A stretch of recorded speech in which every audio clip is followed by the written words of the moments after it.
बाल गिरना शुरू हो जाएं तो फौरन मलमल के कपड़े में स्ट्रॉबेरी का रस डालकर बालों पे लगाएं। बाल गिरना बंद हो जाएंगे। भैंस का जब बच्चा पैदा हो जाए तो भैंस के पहले दूध में अर्के गुलाब डालकर पी लो। जिंदगी में कभी भी चेहरे का रंग मदम नहीं पड़ेगा। डिलीवरी के बाद होने वाली कमजोरियों में मेथी दाने के इस्तेमाल से बहुत फायदे होते हैं। पैदा हो जाए तो ये हड्डियों को मजबूत करता है। जिन औरतों को जल्द खुश्क और रुखी और फीकी हो, खास तौर पर नाचपाती का इस्तेमाल करें।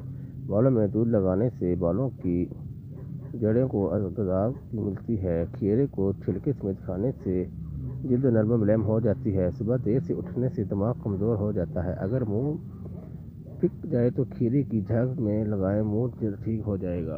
बड़े जानवर की मीट खाने से जिस्म में ताकत पैदा होती है। जो शख्स बेर खाए इससे नस्ल में बेटे कम होंगे। जो इंसान कमजोर हो जाए इसको दूध में गोश्त पाकर खिला दे, ताकत मिलेगी।